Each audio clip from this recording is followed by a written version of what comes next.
I am breaking down 5 of the biggest weight loss lies made on social media right now. BS claim number 1. You've heard it.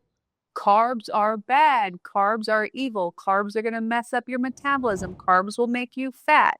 This is a lie that has been unrelenting for so long, and it needs to be taken out back and shot. You got to take it behind the barn and shoot it. I'm so sick of hearing it because it's absolutely not true. I've talked about this before. If carbohydrates were truly the problem, we'd see it in the metabolic ward studies that have been done on this. Tightly controlled metabolic ward studies. We'd see it in the randomized trials, but we don't. And by the way, carbs are not just breads and pasta. Vegetables are carbs. Fruits are carbs. Fruit juice, carbs. Honey, pure maple syrup, these are carb sources. But all of the human trials that I have come across and I've dug into this show the same thing, that carbs are not the problem by themselves. We've also seen this play out clinically for many decades now. One of the most famous examples is Dr. Walter Kempner's rice diet at Duke University. Kempner created what became known as the rice diet, and it was really heavy on carbohydrate, very low fat, and it was used to treat chronic disease, all kinds of chronic disease.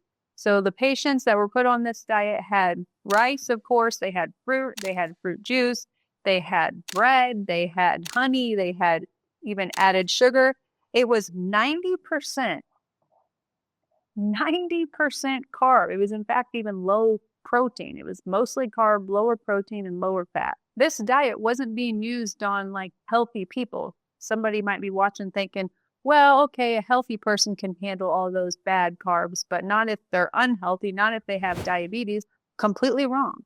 This diet was literally designed for the morbidly obese, for people with high blood pressure, for type 2 diabetics, for people in severe kidney disease, people who had cardiovascular issues. And the outcomes of this type of diet, patients lost lots of weight.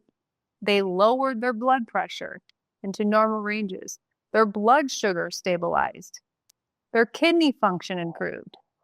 Their cardiac function improved. All of this happened on a 90% carbohydrate diet. This diet produced some of the most profound clinical reversals of chronic disease ever documented in nutrition and in medicine. So you can sleep tonight knowing that carbs are not the villain. BS claim number 2, insulin is bad. Insulin spikes are bad. Once carbs became the villain, of course, insulin had to be the evil sidekick. Live with a type 1 diabetic and you'll really know how blood sugar is. I get all these gym bros on tearing me apart. No. I live with a type 1 diabetic. Right. You could watch him drink a Coke and an orange juice and it's going to have the same exact effect on his blood sugar. It's all breaking down to the same thing. It doesn't matter if we think it's healthy because it grows in nature. It's still affecting his body this way. Now, here's the core problem with that logic. She is trying to understand how a normal metabolic system works by studying a broken one. Let me give you an analogy. If I told you that my dad has heart failure, which he has, and let's say he cannot raise his heart rate without risk, so we don't have him doing high intensity workouts, would you then conclude that exercise is dangerous for everyone? Would you think that you should not exercise? You would understand that his limitation exists because his heart is damaged, not because exercise itself or raising your heart rate itself is harmful. And blood glucose works the same way. A normal response after eating food, after having a meal, is your blood glucose, of course, is going to rise. Your insulin, in response to that, will rise. And then both of these actions trigger nutrient uptake to the cell and to your tissues. All of that cascade has to happen so your cells and so your tissues get the nutrition that they need and for that exchange to happen. And within a couple hours, all of that returns back to baseline. So your blood glucose, your insulin returns back to baseline in a normal system. That's what most people are dealing with. Okay, now a problem situation, a metabolically inflexible state, such as pre-diabetes or diabetes, either kind, you're going to have an elevation of glucose, an elevation of insulin, And this is going to be elevated chronically in most cases for people. So whenever they eat, they're going to have these things elevate, and then they're not going to come back down in a couple hours. It'll be 3, 4, 5 hours before it even starts to normalize. With that happen, you know you got a big problem. These things are not the culprits. They're the response to the problem. You got to fix your metabolism. You got to fix your physiology. Blaming the response is not intelligent. And the issue here in this system is that nutrition is not efficiently getting into your tissues. And this is also why people in diabetic state struggle to get their cells fed appropriately and their tissues literally become necrotic. And because of this misinformation, people start obsessing over CGMs, continuous glucose monitors. They're strapping it onto them. They're avoiding any food that raises their glucose. They're trying to micromanage insulin. They're eating higher and higher fat. They're eating lower carb. They're trying to flatten every post-meal response. And some people may think, well, okay, if I have chronically elevated blood sugar, if that's me, and if I am in a pre-diabetic state, let's say, if carbs do raise blood sugar more than, say, a non-carb meal, maybe I should remove carbs, and maybe that would help me. In the short term, your numbers may seem to improve. But what happens is that when carbohydrates stay low for very long term, people start noticing they become less and less adaptive to eating any kind of carbohydrates, and things actually worsen because your body adapts. It down-regulates glucose metabolism, and it stays in a fat-adapted state because that's what it has access to. This is a physiological insulin resistance. You can see this on people's labs who are low carb for a long period of time. So what actually fixes this problem? What actually fixes insulin resistance? Adding metabolically active tissue, okay, building some muscle with training, reducing visceral fat, reducing ectopic fat. So this is fat in your tissues, such as in your muscles, inside your organs, around your organs. And then, of course, eating an appropriate amount of food and losing overall body fat. You don't fix a broken engine by avoiding using gasoline. You fix the engine, you go to the root of the problem, and then you use gasoline appropriately to drive the engine. BS claim number 3, fat burns fat. The ketosis narrative. When you're not on the ketogenic plan and your carbs are too high, any dietary fat that you consume is not used for energy, it's used for fat. The promise here is so seductive. Eat more fat, eat loads of fat, eat a stick of butter, you'll burn more fat, you'll lose fat. Yay! Everything's great. I don't have anything against Dr. Berg. I actually think he puts out really good stuff, so this is nothing against him personally, but the claim that he often makes, really his whole channel is about that you need ketosis, or he also talks about fasting to put you in ketosis. You need ketosis to lose body fat, to lose weight. This is just simply not true. In another tightly controlled metabolic ward study done in 2016, Kevin Hall tested the keto diet directly. He looked at 2 groups, a high carb diet group and a keto diet group. The calories were matched. The protein was matched. Moderate protein, 15% of calories were protein in both groups. It was 4 weeks long on both diets. High carb group had 50% carbs. They had 35% fat. Over here, keto had 5% carbs. Okay, really low carbs. And then they had 80% fat. This is like even higher fat than probably most people on the keto diet are getting. Like most people are probably doing 65, 70, maybe 75%. So it was like really high fat. And then they found that on the high carb diet, of course, you would expect insulin is going to rise, especially post meal. And over here, they did find that on the keto diet, insulin levels dropped during the study. And fat oxidation of the body using fats, definitely increased. Over here, it decreased. It didn't need to use fat oxidation much because it had plenty of glucose source. So whenever you hear someone cite a partial component of the study, like fat oxidation increased on the keto diet, that's what they find. Fat oxidation increased. The body was burning more fat. You need to ask, Okay, the body was burning more fat because it was taking in more fat. Dietary fat was coming in like crazy, but did this group lose more body fat than this group? Because that's all that matters. Well, what they found is that total body fat loss was not more on the keto diet than what would be predicted by the calorie deficit alone. Okay. In fact, fat loss slowed. They found that fat loss slowed whenever people got into the keto phase a bit. But again, we see over and over that the amount of body fat loss, the amount of overall weight loss is comparable based on the calorie deficit. That is the driving factor. Now, I'm not a keto diet hater. In my opinion, I don't think it's necessary, but keto, like many diets, is a tool and it can be used for some people. But it's not the reason that Dr. Berg and many other people claim that fat burns fat, and if you just eat more fat, you're going to burn more body fat. That's been shown to not be true whatsoever. But it can work for certain people because it can reduce appetite for some people who really enjoy eating high-fat foods. BS claim number 4. Calories don't matter. Tracking calories does not work. Counting calories and restricting calories will result in weight loss. You can lose weight eating donuts, gummy worms, or steak, but long term, it almost always fails. Dr. Paul doesn't track calories and he's lean. He's a spitting image of what health should look like. He avoids processed foods. He eats whole foods. He surfs for hours. He lifts weight. He skateboards. He swims. He moves a lot. He's extremely active. And he claims that he's about 10% body fat, which tracks. He eats about 3,300 calories per day. This is all information from his own videos. When he tracked them, he doesn't normally track them, of course.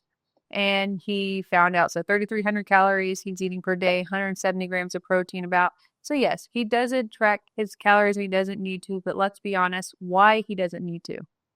Because he's naturally landing inside his total daily energy expenditure of what his body needs because he's very highly active and he eats all whole foods and he has his lifestyle built around movement and healthy choices. And that's fantastic. That's really the ideal.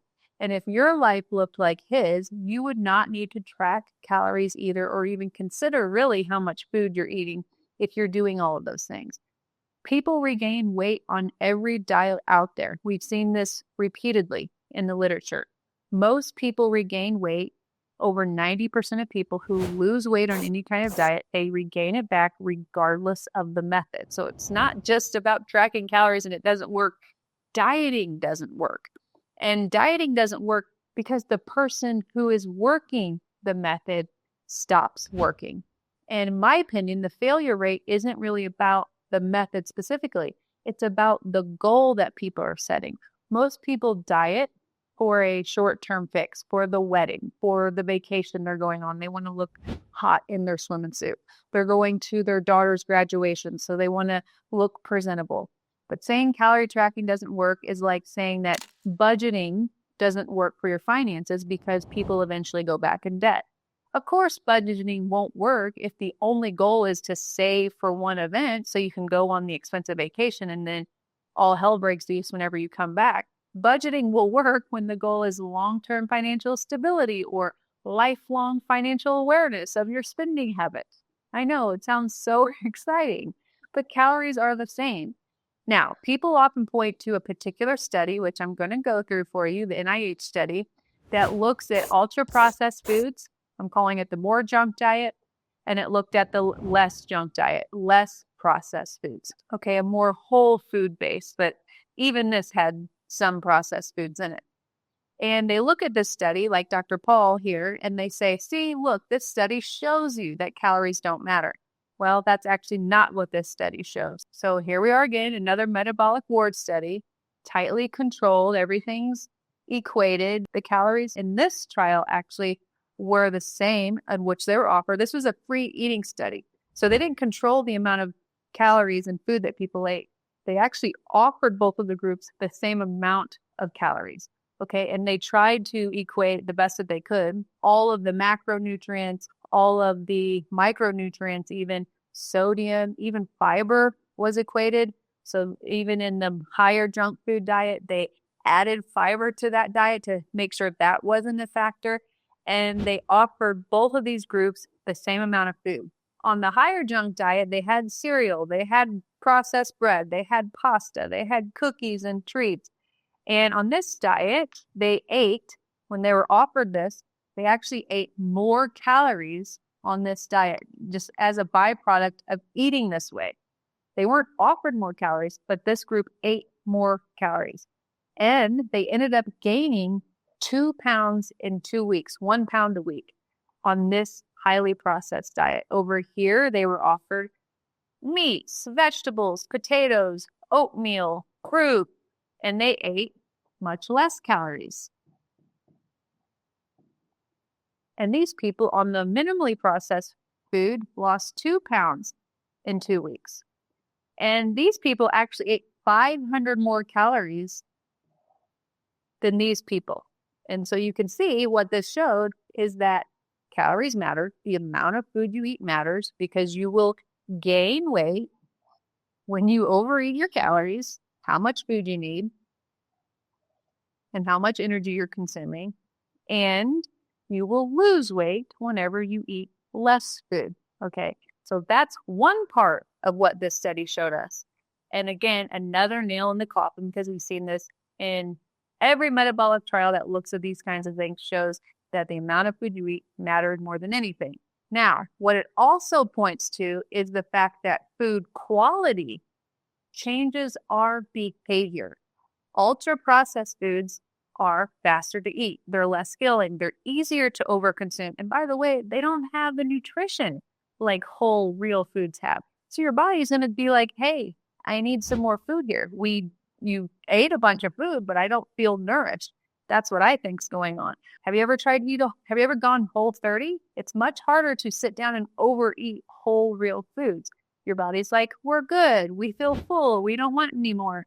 People can do it, but it's much harder to do it. Now, another issue with calories that some people raise, and a very important point, is that calories are not a legitimate measurement for food, and they weren't originally based on human metabolism. For example, Dr. Kaufman explains this very well in his video right here. I highly encourage you to check it out if you're interested in really getting into the weeds with what's going on with how calories came about in the first place.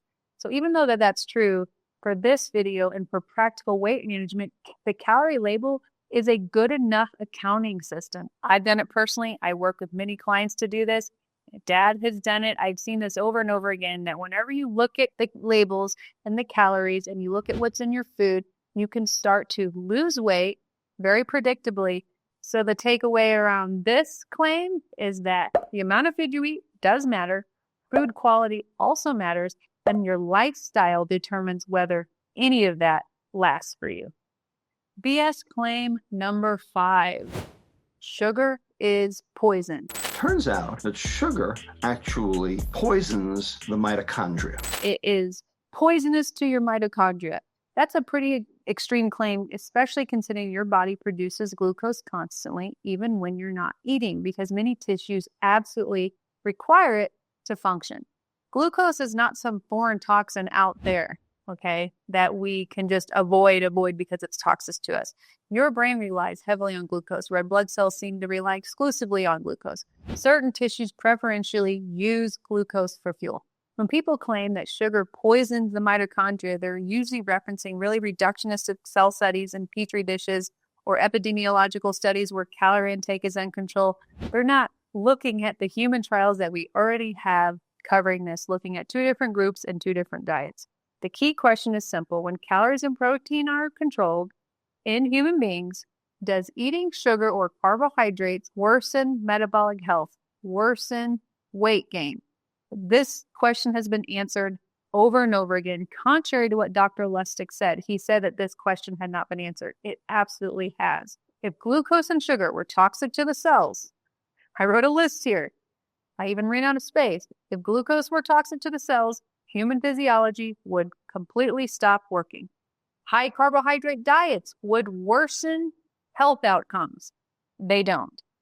Lowering insulin, such as in the keto diet, which temporarily lowers insulin, we would see that improves health outcomes. That gives an advantage on fat loss. It doesn't. We've seen this. We would see 100% juice would worsen diabetes in juice studies, in trials that look at the consumption of juice and how it impacts diabetics or how it just impacts normal people.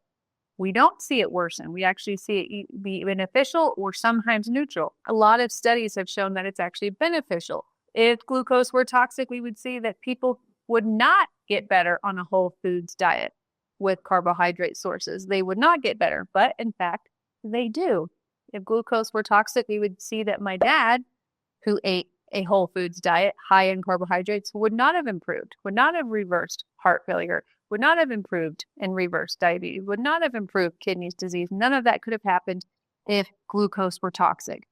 And Dr. Kempner's rice diet absolutely wouldn't have helped thousands and thousands of people. It's still used today to help people, okay? If sugar and glucose were toxic, none of these could be in reality for us. It is safe to say that glucose is definitely not poison, especially naturally occurring sugars in real foods and carbohydrate sources. Let's go a step further, one of my favorite things to talk about, which is 100% juice. This Cambridge review examined human interventional studies on 100% juice and how that impacted people's health. And their conclusion was that, quote, 100% fruit and 100% vegetable juices appear to have a beneficial or at least a neutral effect on human health in intervention studies. Not harmful, not toxic. Another large systematic review of randomized controlled trials looked directly at 100% juice on glucose control. So this really elucidates things. And they said results from this meta-analysis of 18 randomized trials show no significant effect on 100% fruit juice on fasting blood glucose, on fasting blood insulin, and on insulin resistance, meaning it did not worsen those markers.